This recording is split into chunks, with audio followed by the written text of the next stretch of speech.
Many people think about grief as this negative thing in our lives, but most emotions have a function. And grief, the goal of grief is to actually help us connect to other people. So even when we think about passing, this when we are grieving, it pushes us, or the goal is for it to push us towards connecting with the people who we still have. That's why we have funerals in certain cultures. You lock yourself up with your family for weeks, right, in order to grieve this loss. And so the goal of grief is to push us towards connection. Cause of noise, hear rewind, breathe it in. Your permission to reflect and reset begins. Dr. Sarah, the mind is high. Brian gets the heart just right. Lena, the coach to ignite. Oh, cause of noise, reflect and reset. Cause of noise, reflect and reset. Your time, your space, your life, your best. Cause of noise, reflect and reset. Welcome to Pause the Noise, where we give you permission to reflect and reset with Brian Stokes, Dr. Sarah Nicolas, and Coach Lena Wilson. Today we are talking about grief. Coach Lena Wilson, take it away. Hey everyone. So today we're talking about grief, and we know that sometimes grief can be somewhat of a heavy topic, but I think it's one that is worth talking about. So, as you may recall, and if you're listening to us for the first time, welcome. Grief, normally, when we hear that word, we instantly think about someone passing away, losing someone that we're close to, or losing someone through death. And I want to offer a different perspective about grief because grief shows up in so many areas of our lives. And sometimes we don't automatically think about grief in that way. So, outside of just losing a loved one, and we know that, there are 5 different processes for grief, I really want to focus on grief that happens in different areas of our life. So, I was actually sharing very transparently with Dr. Sarah and Brian this morning that I felt like heavy coming into this episode a little bit because I am grieving a friendship that has actually shifted in my life. And we don't always think about grieving friendships or a relationship, right? Or even when you go through a divorce, there is grief attached to it. Or when we think about moving to another season of your life, sometimes we grieve a dream that didn't materialize in the way that we thought it would materialize. Or sometimes we look at our lives and we think, man, I thought my life would look very differently from what it looks like today. I thought I might be further along than where I am because we put so much pressure on ourselves. And we feel this heaviness and we feel these emotions, but we don't always think or consider it as we're actually grieving something. When you think about, maybe even getting a medical diagnosis that changes the trajectory of your life, it's grief, right? It's we're grieving what we thought we'd be able to do and we thought we'd be healthy. And so my point of saying that is grief shows up in different areas of our lives. And I think it's an important topic because when you feel those emotions, sometimes we're so hard on ourselves. Like, I should be okay. I'm just going through life. And the reality is when grief shows up, you have to give yourself permission to pause and really reflect and think about what am I going through? What am I actually losing in this process? Because a lot of times when we think about grief, it's because there's some sense of loss. And that's the thing. If I had to summarize what grief is in essence that process of losing something that mattered to us. And so it doesn't matter what that thing is or what that relationship looks like. If there is a loss involved, we can go through a grieving process. And I even think about, my own life right now. I start, grieving friendship, and I've grieved friendships before, but a breakup of any kind, if there's any closeness that you have with someone and suddenly the way they show up in your life looks different or they're not even there anymore, that has now created a void and a loss, right? And so there's grief that happens, with that. I think about even my daughter who's going off to college in just a few months here, and I'm happy and excited about her stepping into this new phase of her life. She just turned 18 yesterday, and all of that is exciting. But I'm gonna be honest, like there is some grief around how I show up for her as her mom. Like she's an adult. Like what? Like, I don't get to tuck you in anymore, and all these Mhm. little things that we do and adjusting to what that now looks like. It's different. It doesn't mean I'm always going to be mom, but Mhm. now it's different. And so letting go of how I parented her has to shift. And there's grief even in that process. And so I think part of what we wanted to bring to this episode is to help you realize that first of all, we all go through some form of grief. It's if we're navigating changes in our lives, transitions in our lives, and we'll have a separate episode where we talk more about transitions, but it's important to understand that grief shows up. And you have to allow yourself and give yourself permission to grieve through whatever that is. It doesn't mean that you stay there, but helping to acknowledge what's happening. And what some people do, unfortunately, and this is kind of moving a little bit into the reflection, and then we can have some dialogue together, is people suppress what's happening. They know that they're feeling something heavy, but they're like, okay, I'm not gonna deal with this. I'm just gonna try to move through this as quickly as possible. And when you try to take the approach of moving through something as quickly as possible, then you don't allow yourself the opportunity to really process what you're feeling and what you're experiencing in that moment, which is such a pivotal piece of navigating change and navigating transitions well. It's really addressing the grief that's present, understanding that, hey, that sadness that you feel, okay, that's tied to grief. Or, not feeling very motivated today because your emotions are so heavy. Well, you're grieving a loss. And depending on what that loss is, those emotions can be heavier in some situations than others. And understanding that you can address what you're feeling, and it's okay to say, you know what, this really, really is hard, but here's how I can move forward. So I think before we kind of talk about what that looks like in terms of moving forward, I'd love to hear kind of your experiences, Dr. Sarah, on just grief. How has that showed up for you, and how do you typically kind of navigate that? Lena, I feel exposed by what you just said. I was like, "Oh my gosh, is she speaking exactly to me?" Mostly because I am that person who I think tries to move through the grief really quickly. When you were first talking about your professional life in grief, I was trying to think about times that I've grieved in my life, and my first reaction was, I don't think I've really grieved that much in my life. Like I that was genuinely my first reaction. But then when you were speaking about all of these transitions, and I thought about, well, when I was very young, before I can even remember, my mom moved to America and I lived with my grandparents. I'm sure that I was grieving that. And then when I moved from Jamaica to America, I left my grandparents, who were my primary family, and then I grieved that.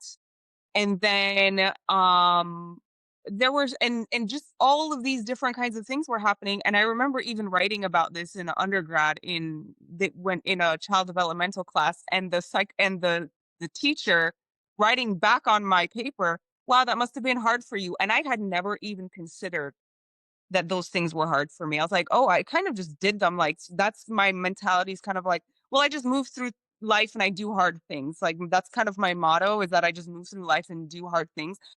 But I truly don't really think I give myself the opportunity to sit and, like, really feel it. I would much rather just keep working, and I think for me, work, especially as an entrepreneur, is a Band-Aid that I put on. Yeah.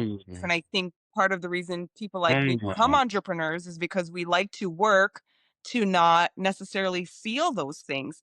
When you were just talking about grief, honestly, in the most vain way possible, I was actually thinking about how much I grieve my body after having a baby. I have a 19-month-old now, and your girl was snatched beforehand, okay? I was super snatched beforehand, and I miss that version of my body that didn't have all of the stretch marks, that didn't have all of these things. When I look at myself now, I go, "Aw," sometimes, right? Like, and I grieve that. I mean, I have massive appreciation for the amount of work my body just did, and I do try to give myself that. But I do have that, but I immediately try to quickly move through it, move past it, ignore it, move on. Um, but it's also something that as you were speaking, I was reflecting on, like, it's okay to grieve that. It's not necessarily a bad thing to grieve that and allow myself to thank that version of myself and who was that person, and be appreciative of my new body and be appreciative of who I am now, because it's not just the vanity piece. It's like how strong I feel, how my body creaks in a different way now after having a child. My child was 10 pounds, right? So my body went through a lot. And so, yeah, how grief shows up in my life, I would be completely lying if I didn't say that I am one of those people who probably tries to move through it really, really quickly. And if I sat down and paused truly, there would be a lot of noise there. And actually, even as I'm thinking about it, I think part of the like working, social media, eating, like all of these behavioral addictions that we have the tendency to engage in, a lot of that is to drown out this grief, these losses that we experience. And so, highly resonating with what you're saying. What about you, Absolutely. Jen? And yeah, Brian, as Brian shares, so one thing you said I wanted to tap on is it's uncomfortable to sit in the heaviness of those emotions, right, Sarah? Even if you think about all the things that you've gone through and the grief, like that's uncomfortable. And sometimes it's easy to avoid sitting in that discomfort. But here's the thing I want to say about that is you don't realize sometimes the weight of what you're carrying until you release it. Mm, So you do all the work and keep busy because I'm not going to deal with that. But once you sit in it, as uncomfortable as it is, and you release it, you feel so much lighter, but you'll never get to that space unless you sit in the discomfort of it. But Brian, I'd love to hear kind of, your perspective and your experience around grief. When you were talking about how you are grieving in each transition, I just went back in my mind. I'm like, oh, I have done a lot of grieving and never really recognized it.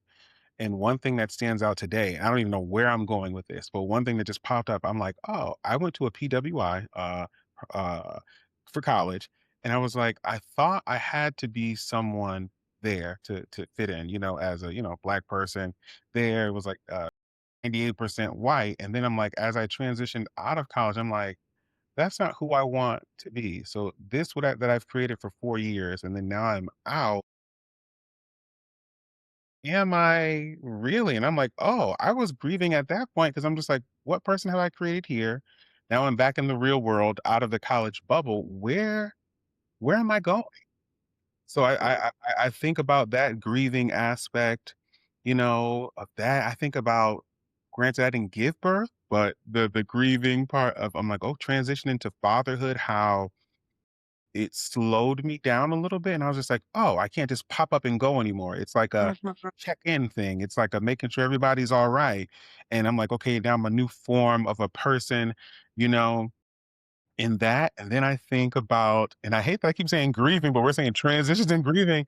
I'm like, even before that, like the marriage part, I'm just like, "Oh, I had to, transition from what I thought dating was into marriage and finding that, oh, I have a lot of work to do. I'm thinking this is just going to be, oh, I'm married, we're done, we did it. It's like, no, you got some more problems than what you thought you brought here. So it's mm, been like a lot of grieving. When I just think of transitions, meaning grieving, there's a lot, there. And then I mhm, think about how even like in the DSM-5, it's like prolonged grief disorder. It's like it's a whole diagnosis. So I know it's like it's like real, just with grief and whatnot. But when I'm working with people who are grieving, it usually is death, which in therapy, and the main thing that usually helps is, of course, talking about it because it's talk therapy, but also the being kind to yourself, the aspect of that. Like, understanding that no, I do not have to get through this quickly. Yes, it's been 4 years and I'm still holding on to it because these people were very close to me. Uh-huh. And that is okay. And that is okay. So, usually, with people who are like that, which I can think of those people right now, it really is. I need to be kind to them. I need to teach them to be kind to themselves. Uh, Journaling is always a big aspect. Talking about the people who they have lost, and what they're longing for, whether it's in new relationships or trying to let go, because sometimes the healing part of grief, it's not like linear, like it is messy. It gets messy all the time. I think about my grandmother. I think it's been 8 years now, and there are nights where I wake up and I'm crying, and my wife was like, "What's going on?" I'm like, "My grand," and it's still there. It's 7 years ago, but I'm like, I cannot believe she is not here. It's like I'm trying to grab for something. I'm like, and I can't, get her. And my aunt died 6 years ago. And I was talking to, we were going home for Christmas, and I was like, "Oh, babe, I get to see my aunt." And I said, that is not her house anymore. Mhm. She's out there, and things like, just pop up. But again, being kind to myself and realizing that I really have a love for them, and it was deep. And in the transitions of life, they're not there, but I have to keep going through the transitions, which are grief, and the actual grief of losing them, which is grief. So Yeah. this, Yeah. I might have to do some research for myself, because I'm like, Lena, hold on, slow down, girl. Let me try to hold Yeah, on to something. it could be really heavy. And I know, traditionally, there are these 5 steps of grief, right? And we could talk about that, but I think part of it's because I'm a transition coach. I always lean more into that space of grief because we don't realize how much it shows up because we're always going through a transition in life in some way. And I think what could be helpful since you started talking about how do you navigate this space of grief? I think the first thing that's helpful is, like you said, acknowledging that hey, there is loss of some form here, but not just acknowledging that there's loss, but naming what the loss is. So it's Mhm. one thing to say that, oh, I'm grieving and this is why I feel the way I do. But when you name the loss, it really helps you to cope through that in a more healthy way. So, for example, when I think about my daughter going to college and the grief attached to that, it's naming the fact that how I show up as a parent is going to look different, right? It's naming the fact that the house is going to feel a little bit different because she's no longer here. I'm going to go into her bedroom and thinking, hey, and she's no longer there. And so the more that you're able to name the loss that you're experiencing that's creating the grief, the more you're able to manage through that, right? Mhm. When you have the suppression, there's no acknowledgement, right, that you're even feeling something. And because your mind, your body, your emotions can go through all of these changes through that process of grief, when you suppress it, remember the body always keeps score. And so when you start seeing these things manifest in your body, like I have a headache or my stomach is always hurting, or that could be grief showing up in a lot of different ways, or even your appetite and not feeling like you want to eat or eating too much. That was kind of my thing when I went through my divorce and I was grieving just the loss of that marriage. I just ate a lot of junk food and that made me feel better. But when you put band-aids on things that really need to be addressed on a deeper level, then you prolong your healing journey through grief. And let's be very clear, when you're talking about, like Brian said, losing his grandmother or losing his aunt or me losing my parents, that particular aspect of grief, like there's no timeline for that. And grief comes in waves. I think that's important to acknowledge that when you're dealing with the death of someone, that's a little bit different because it comes in different ways. It could be unpredictable. You can have a song, you can have a memory, you can hear something, and it takes you right back to the moment. And so that grief is a little bit more unpredictable. But when we're talking about navigating grief with situations, circumstances, and transitions, if you learn to acknowledge it, name it, and cope through it, I think that really helps you to get through it a lot better. And I mean, Brian, you could not have said it better when you said that whole aspect of self compassion is so important when you're grieving because we just, by nature, we tend to be very, very hard on ourselves, Mhm. right? Mhm. Critical of ourselves. And that giving yourself grace and having self compassion is so important. And I'll share this and then I'll pass it over to Dr. Sarah. But I didn't even realize this was a place in my life where I was grieving. So as my daughter is getting ready to leave, I've always wanted to have or birth 2 children. I have bonus children from my marriage, but I always wanted to have 2 children. Well, just the way that my life unfolded, I had her kind of late and then I got divorced. I just didn't have another child. And now that she's leaving, I feel like I'm grieving the fact that I did Mhm. not, like I always knew I wanted to have another child. I remember feeling sad, like, "Oh, man, I wish I had another child." But now that she's actually leaving, like, it's really bringing it up to the surface for me, and I Mhm. just have to kind of accept that, or I can decide, how do I make this better? Do I wanna foster a child temporarily? Do I wanna be a big sister to, a club? Like, how do I work through that? But I share that to say that sometimes you may think that you're over something, but then a circumstance or another transitional change in your life can bring that thing right up to the surface again. And you just have to make sure that you're intentional about doing the work to kind of navigate that so that you don't allow that grief to detract from your destiny. Yeah, I think even when I think back on trauma work and work that I've done when people have complicated grief tied to trauma, it's very much tied to self-blame. And that's kind of what I think about when I'm even thinking about your circumstance, Lena, in the sense that we have this idea, this schema that we should have control over the world. If I do things the right way, life is going to work out for me in a certain way, and I should have control over all of those things. And I think where people tend to get stuck is when we get stuck in blaming ourselves for not having more control over that situation. It's good. And Yeah. so for instance, as your daughter is moving out, I'm sure those thoughts around like I should have made a plan, I should have done this, I should have done that, like all of those could have, should have, would have's come up.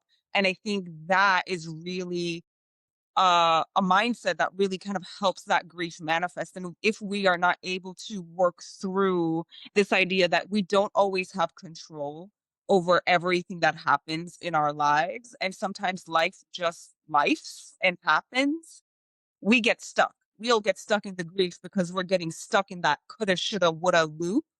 That helps us, that assists in us holding on to this thing that we can't have anymore.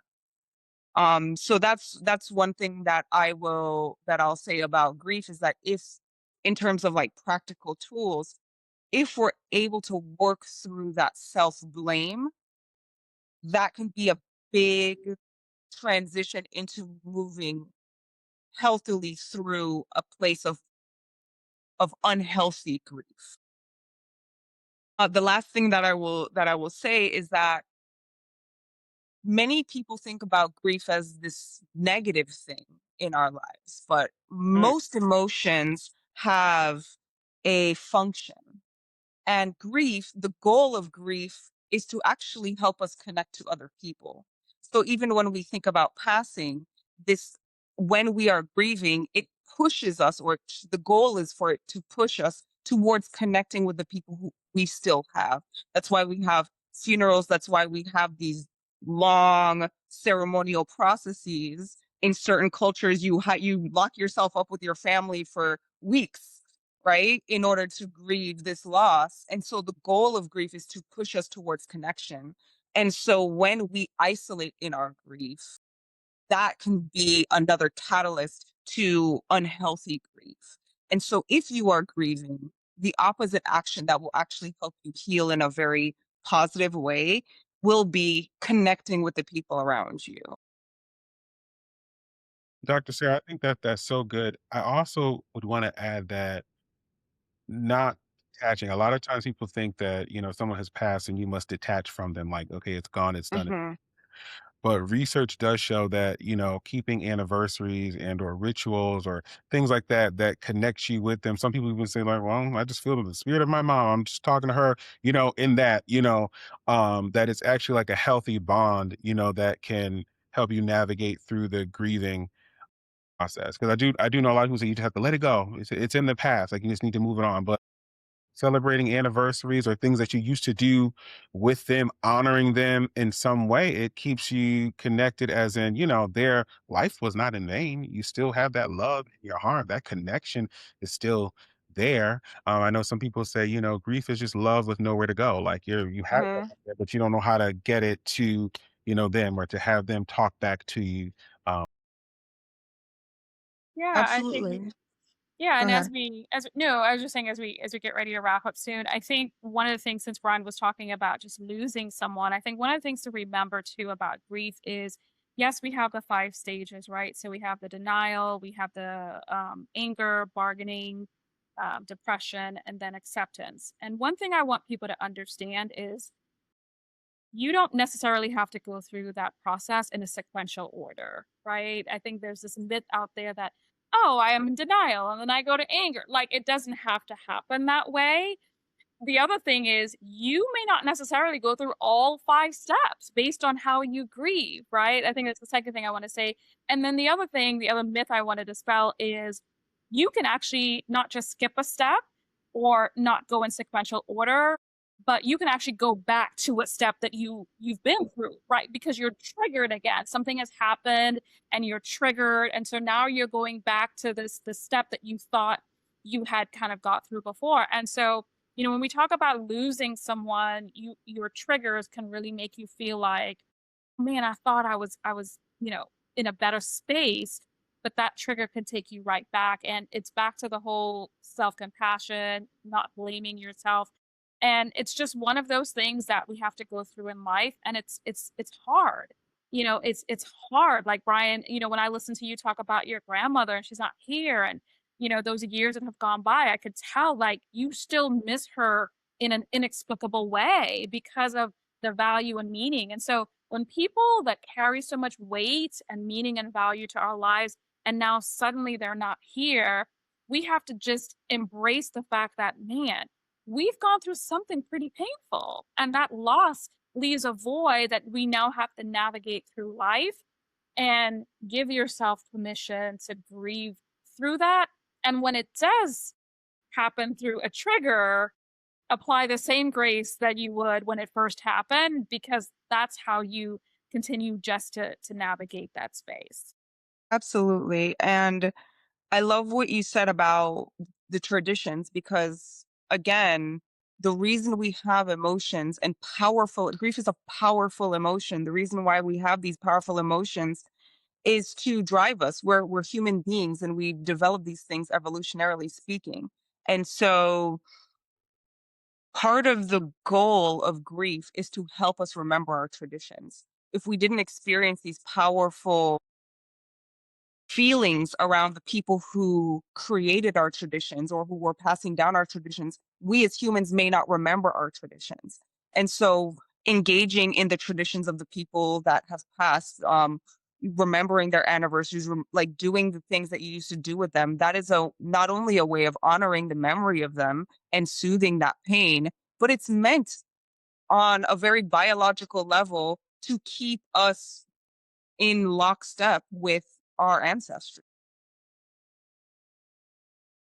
Yeah. I this was, oh, sorry, go ahead, Lena. No, I'm saying no. This as Sarah, what Sarah said was so powerful, right? So I was processing what she shared, but I was just saying that when we get to, because we're going to do a separate episode on transitions, I think when we get to that episode, you're going to see that grief is going to come up quite a bit there as well. And so, because of the loss and change and what happens when we actually go through life, and so I just, hope that people will tune into that as well and connect the dots. We'll have these episodes back to back for you so that you can tie in transitions and grief and hopefully, the conversation really helps our audience.